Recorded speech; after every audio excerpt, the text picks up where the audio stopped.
Hello, I'm Kim Churches, CEO of AAUW, and I'm so pleased you could join us today so together we can talk through how we can not only aspire for more, but achieve more for women and girls. All of us are committed to ensuring measurable impact for women and girls.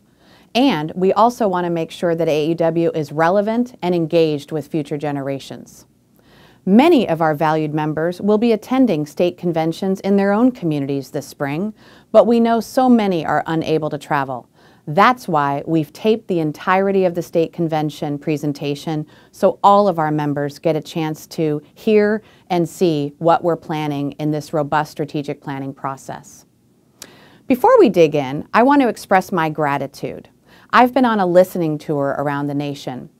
And I've not only met new members who joined just months ago, but also have had the chance to engage with members who've been with AAUW for more than 50 years. I've met Legacy Circle contributors and those who make annual donations to AAUW's programs, research, and work. And I'm so very grateful to each and every one of you. While we're not able to interact today in real time, let me make sure you know that you may reach out with your comments, questions, suggestions at any time by phoning me directly at 202-785-7788. And you'll also find on the final slide of this presentation additional contact information. But for now, let's get started. We'll be talking through some observations on where we are, what we want to do, and where we want to go, including thinking through some of the strengths and weaknesses of the organizations and external opportunities and threats.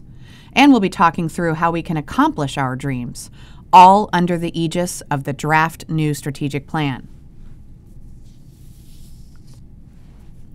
Many of you have likely seen the new organizational chart online, posted on our website. We announced a reorganization in early September 2017, and by January, we had our senior staff members assembled to ensure collaboration, focus, and meaningful mission work ahead for your national staff. When I arrived, there were far too many silos, too many disparate parts, more tactics than strategy as we worked on our mission, and that meant we were not as driven by outcomes or impact. There were some legacy organizational structures that needed evaluating to ensure efficiency and efficacy in the 21st century. Today, instead of a high of once 15 vice presidents, we now have 4 senior vice presidents running the core of the operations, as well as Shannon Wolf, who serves as managing director as well as the chief of staff for all of AAUW. And finally, we have Sheila Amo, who is the chief administrative officer, and in addition to human resources, runs administration, diversity and inclusion, and the archives. I should note, we had a robust national search for talent. 2 earned the positions from internal candidates, Sheila Amo and Gloria Blackwell, and 4 from outside of AAUW, Shannon Wolf, Laura Siegel, Kendra Davis, and Deborah Vagans. You should know that one of the best forms of flattery is when other organizations want to pinch who you hired. We've heard from folks inside and outside the Beltway how lucky AAUW is to attract talent like that exhibited by Kendra, Laura, and Deborah.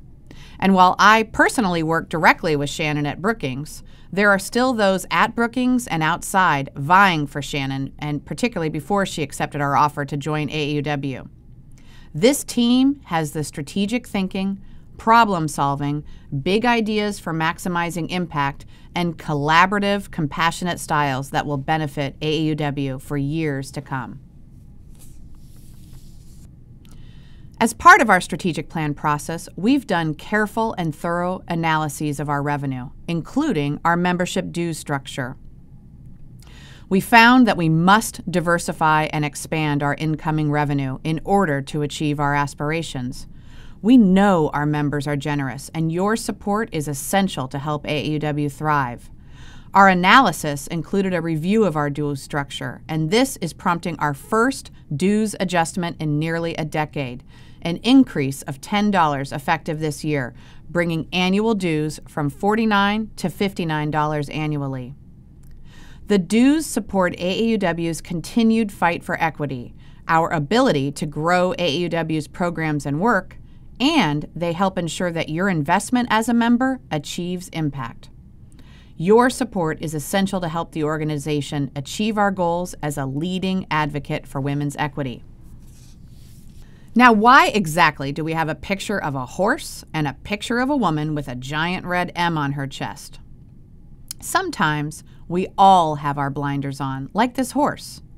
We occasionally have a hard time thinking outside of our own domain, our own normal, or our own snow globe, if you will. But by removing the blinders, we can see bigger opportunities to have more impact. While membership will always be foundational to who we are and how we go about doing the good work, our mission is to advance equity for all women and girls. Our mission is not to advance membership. Pause on that. Our mission is to advance equity. Membership is a wonderful way for all of us to work together in support of that mission, but our mission is not membership itself. Yet, some observations made during our SWOT analysis and during my listening tour around the nation led to the realization that our membership model is not a one-size-fits-all. In fact, we'll have to think beyond membership in new ways, new iterations to ensure AAUW success.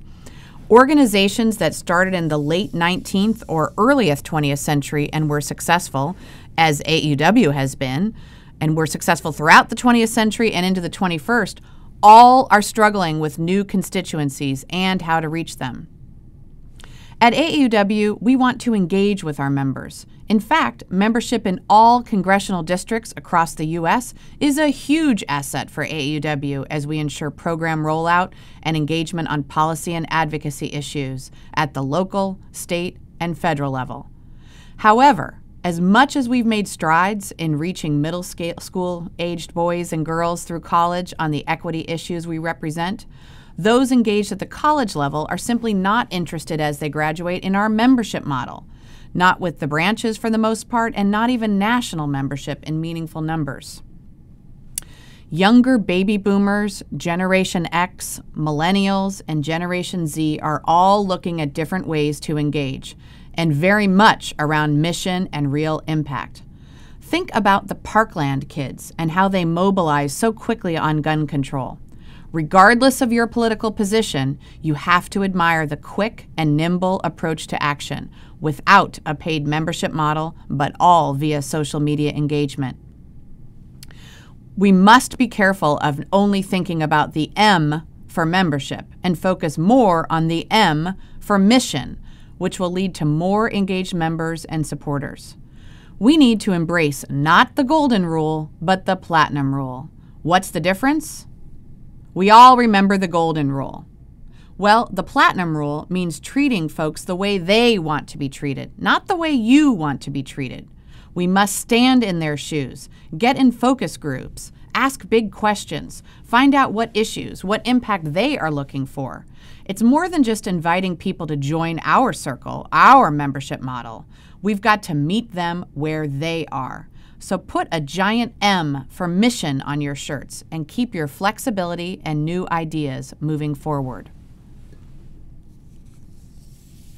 Let's talk a bit now about your national budget. This pie chart represents our revenues in fiscal year 17. And while in the 20th century that pie chart was almost all membership and member donations, you'll see that it's starting to change. We must diversify and expand our incoming revenues in order to achieve our goals. And we know our members who have been so generous over the years also want to see the organization thrive. That means new partnerships with media, corporations, and foundations, and expanding to create new action networks that are outside of traditional membership. In the spirit of transparency, I'll briefly go over the FY 2017 budget, which ended in June 2017, and into the newly approved fiscal year 2019 budget, so you get a sense of what's happening at AAUW and how important focus and accountability is to us all. By the way, you can also find these executive budgets now available on our website. Take a look here at membership dues and contributions. The dues are self-explanatory, but it's important to note that nearly $5 million of our contributions in fiscal year 2017 came from our members, so we're heavily reliant on member support. As I mentioned previously, we have great potential, and we must increase our revenue income from corporate and foundation donors who can help us scale up our programs and increase our visibility, key components to help the organization advance financially and, in turn, empower more women and girls. You'll note on this slide the $2.5 million loss. None of us wants to see that kind of unbalanced budget again for AAUW. That's why the board started the Resource Sustainability Task Force a couple years ago to right-size AAUW to our mission and aspirations, and it led to my recruitment as CEO in June of 2017.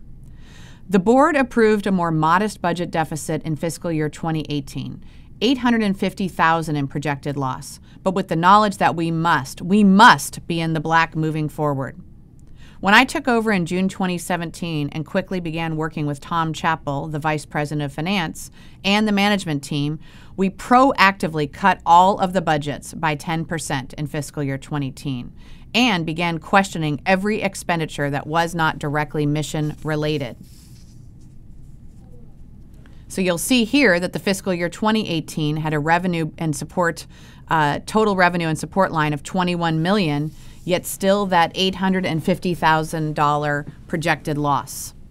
As we continue in fiscal year 2018, we also presented the fiscal year 2019, which is July 1, 2018 through June 30, 2019, in a draft budget to the board in February. This was the first time the organization had ever done zero-based budgeting, meaning there were no assumptions as to pre-approved expenses. We built it from a blank sheet of paper with the mission, goals, and objectives in mind. And we now have a very modest surplus projected, as you'll see on the next two slides. The proposed fiscal year 19 budget has total revenue and support at just over $21 million. And we recognize on the operating expense budget that every resource spent is one that has been generously donated. We treat expenditures now like they are coming from our own pockets, with careful oversight, metrics and goals, and accountability measures in place. I should note this is a conservative budget on revenues for fiscal year 19, and the team and I are aiming to increase this net positive, particularly as we embark on the new strategic plan. Here's how the board-approved budget looks for revenue in fiscal year 2019. Note that dues will cover just 15% of the budget, and that is with the dues increase going into effect July 1. We are working hard to diversify our funding with new foundation, corporate, and other individual donors, but those will also be tied to our strategic plan goals and will take some time. And here are the board-approved expenses for fiscal year 2019. You'll note that the majority, as it should be, is in our fellowships, grants, and programs, where we can have real impact on women and girls. As we think about our work at AAUW, this Venn diagram helps us all to keep directed and focused. We think always about our mission and ability to have impact. What iterative and dynamic business model we need to create the programs, the research, policy and advocacy, our fellowships, grants, and other programs to help women and girls achieve more in their lives. All of this is interactive. Since I started last summer, I've been focused on three key words: focus, relevance, and impact. As to focus, we simply can't be all things to all people. And if we want to be known, we can't take on every single issue facing women and girls in the world. Relevance. If we aim to be relevant today and tomorrow, we need to focus on areas where we can lead and be differentiated and distinct. And with that, we'll be able to show real impact and show measurable and quantified differences. The other three words I focus on? Well, our financial model at AAUW, we know that membership is smaller than it used to be in the heyday of the late 20th century, and that membership organizations are facing these challenges nationwide, meaning it's not unique to AAUW. So, as we think about revenues, we focus on these three words: liquidity, adaptability, sustainability. Liquidity, I think about every day. It's ensuring we have the funds available now to do the good work towards our mission. Adaptability means having those funds that are not so severely restricted that we miss out on opportunities. Think a few months ago about #MeToo. None of us had anticipated that level of engagement occurring in real time in this fiscal year, but with adaptable funds, we can be ready. Sustainability, ensuring we have the endowments and quasi-endowed funds to allow us to make big bets on the areas where AAUW can shine and women and girls can thrive. All of this leads to stronger transparency and accountability. We're putting in place strong metrics, clear goals, and outcomes, and have high expectations for our staff. We think of the gender equity and women's organizations usually through a coalition or as partners. But in this increasingly crowded space, they are also competitors. And the competition is growing. We were able to catalog almost 400 organizations working on equity for women and girls. Think about that. That's 400 organizations asking for donations, asking for partnership support, encouraging engagement. These logos represent just a few of the long-standing legacy organizations, like the League of Women Voters, as well as organizations that have created an important niche in equity more recently, like Black Girls Code and Girls Who Code. All of us who love AAUW need to ensure we can showcase how we are differentiated and distinct, and why AAUW's work still matters today in real and quantifiable ways. So, why are we embarking on this robust strategic planning exercise? Here's what strategic planning is and what it's not. It is absolutely a tool for guidance that is iterative and dynamic. It will put action to impact with clear vision leading to goals and objectives. It will have accountability and metrics embedded and is absolutely a blueprint for growth and revitalization. But a strategic plan is not synonymous with doing more. It's not rhetoric. It's meant to be acted upon. It's not a fundraising case statement, nor even a wish list or marketing tool. And a strategic plan in and of itself cannot be a magic bullet. This strategic planning process is also a highly inclusive approach. Some of you may have already weighed in on a values exercise. Others may have seen the state president's PowerPoint and webinar that was circulated back in November, or the Outlook magazine piece that included our timeline and expectation. This is everyone's plan, and you'll have even more time to review this draft in April when it's sent via a survey mechanism to all active members to weigh in. But just so you're aware, we have a board-appointed strategic plan task force from all over the country. It's composed of members of the current board, past board members, chairs of national committees and task forces, staff, state and branch leaders, and more are weighing in. In fact, the feedback we've had already from September through February really provided so much of the meat for the focus in the current draft. But I want to emphasize that what you're seeing, and we'll talk about in the next few slides, is a draft, one in which you'll have the chance to think about if A, it makes sense, and B, how these goals and objectives could be measured locally in your communities and in your branches, at the state level, nationally, and even internationally as we strive to stretch AAUW outside the U.S. too. This is a visual representation of something we've talked about in conjunction with the board since the beginning of my tenure. An X and Y axis of how we will work under big areas of focus and in collaborative ways with staff and with our members and advocates. We've narrowed our areas of focus under the mission of advancing equity for all women and girls into 4 buckets you see here in blue.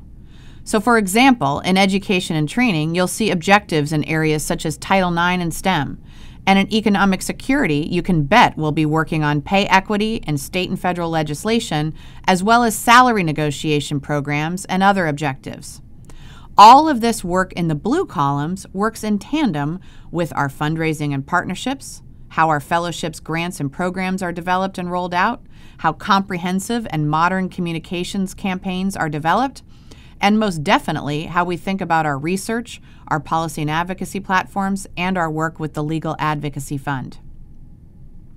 In fact, in the 4 blue focus areas, we will always start with analyzing the facts, meaning our research and data, and then move forward with the right policy agenda, the right programs, the right communications efforts, and the right advancement appeals.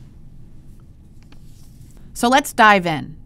Based on the competitive external analysis, a deep dive into what other organizations are doing in equity, what AAUW's internal strengths and weaknesses are, and what external opportunities and threats are present, we've developed these goals under each of the 4 areas of focus. All of them are meant to be actionable at a national, international level, as well as at a grassroots level, including in your branches and state efforts. And not just actionable, but bold and in some cases, a little audacious. We are planting the flag out on the horizon to say, this is what we are striving for. This is what real impact and change looks like. We don't have time to go through every single goal and objective here, so I'll just take one in each category and give you a couple draft actions and assessments we've put together. In education and training, I think many of us are familiar with what we've been doing to preserve the now 45-year-old Title IX.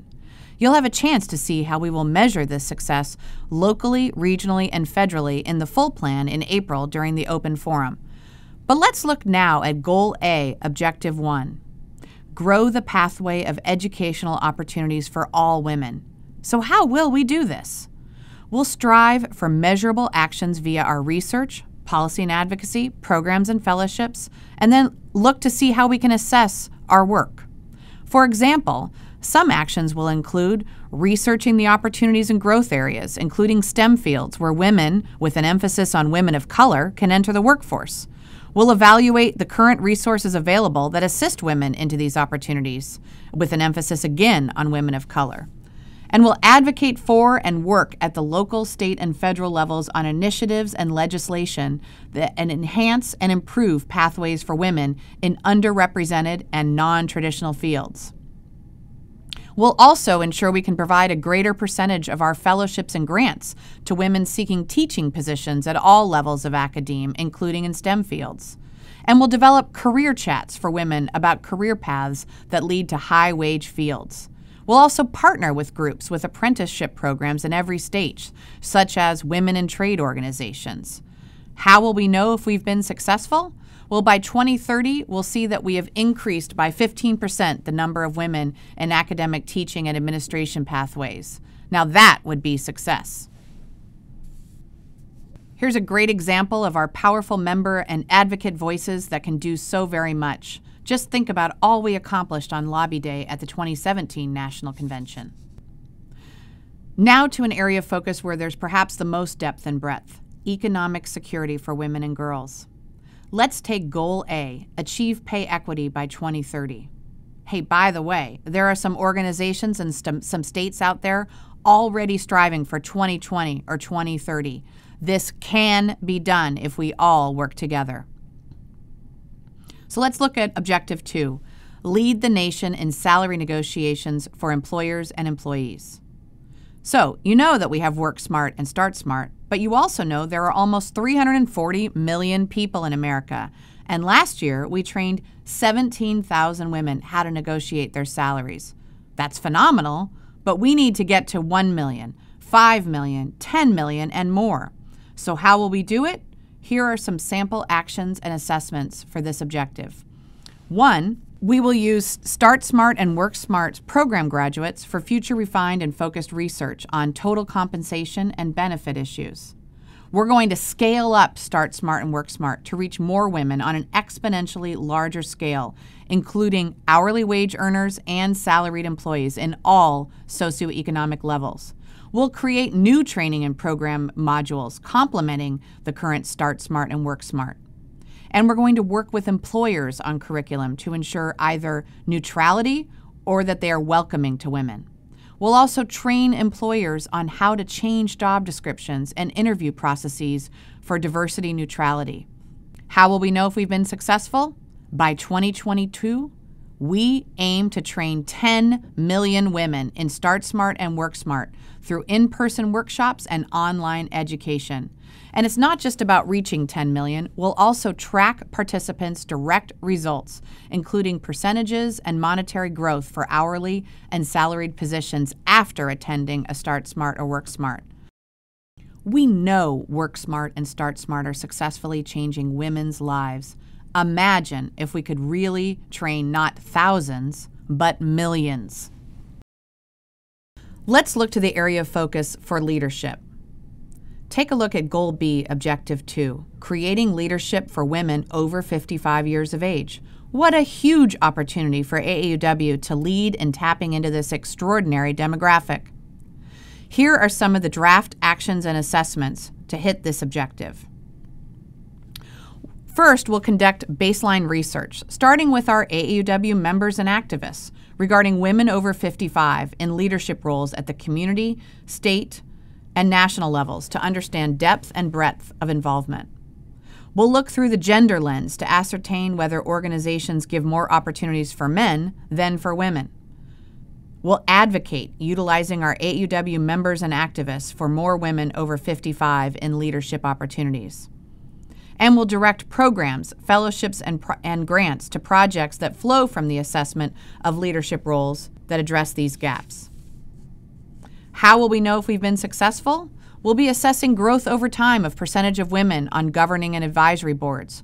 We'll establish the baseline, disseminate it publicly, and actively work to increase participation for women over 55 years of age.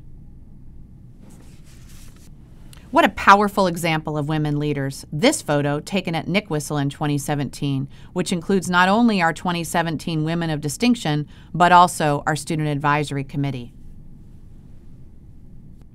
None of our mission work to advance equity through education and training, economic security, and leadership would be possible without running AAUW like a 21st century organization with best practices. That's why governance and sustainability is so key to AAUW's future. Consider Goal C, Objective 3, modernizing the technology at AAUW and our website. Some of the sample actions will include a complete assessment of current technology systems and finalizing recommendations for phased implementation and greatly improved functionality of these systems. We'll survey members as to real technology needs for individual members, branches, state, national, and international reach. And over a 3-year phase-in, we'll assess the successful implementation of the overhaul of IT and external technology systems, including, for example, database, website, and cloud tools. We'll also launch a revised website as the primary external portal for AAUW. It will be much more user-friendly and really externally focused. Remember the golden rule versus the platinum rule we talked about earlier?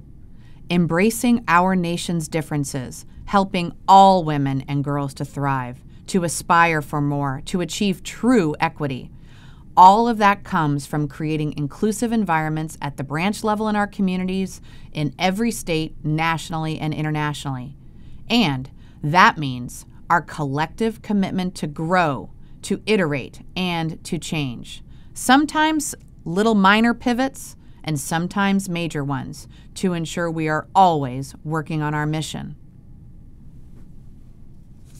Before we wrap up, I wanted to be sure everyone saw the announcement from the Board of Directors about the vote this spring on a few proposed bylaws changes. The Governance Committee, led by valued AAUW members like you, is continually looking at the bylaws and governance of AAUW writ large with an eye towards continual improvement, to ensure AAUW is adopting best practices and nonprofit governance. At the recommendation of the Governance Committee and the Board, 3 bylaws changes will be up for a vote beginning April 25th. The first proposal would create staggered board terms and change the length of each term to 3 years. Once fully implemented, each year, 4 directors would be elected and 1 would be appointed. Staggered terms are very common in nonprofits and are in keeping with best practices in the field. The Governance Committee proposed this change because they believe this would be a beneficial model for AAUW to both preserve institutional knowledge and provide for more board continuity. The second proposal would open board service to those outside of AAUW, meaning a non-member would be eligible to serve on the board.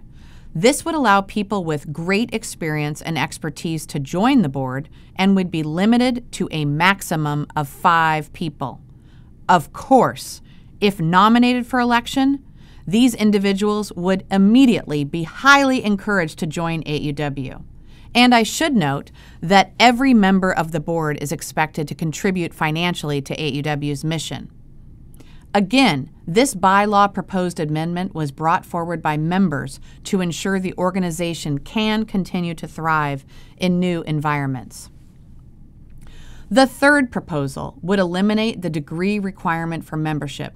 As you all know, this issue has been presented by members in previous years and is one of AAUW's most divisive, with passionate feelings of members on both sides. While this issue was up for membership vote last year, the Governance Committee and the National Board wanted to propose it for a vote this year, given the strength of continued member input on the issue. Your nationally elected board strongly endorses these 3 amendments, as our mission is to advance equity for all women and girls.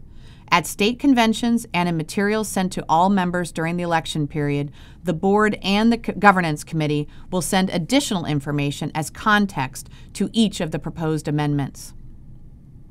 We encourage all active members to vote starting on April 25th. Voting is your right and responsibility as an AAUW member, and we strongly encourage you to exercise that right.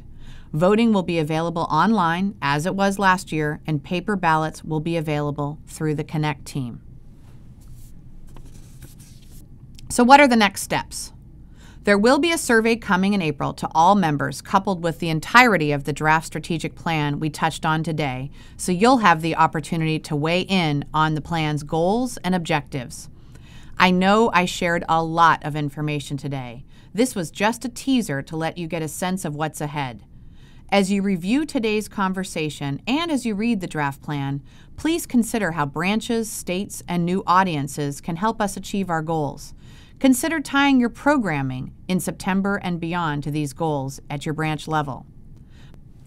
But now I want to express a big thank you to each and every one of you for your commitment, your passion, and your support. Thank you. And please do be in touch with your reactions, comments, questions, and ideas. Send me a message to executive@aauw.org or call me directly at 202-785-7788. Again, our gratitude for all you do to help AAUW advance equity.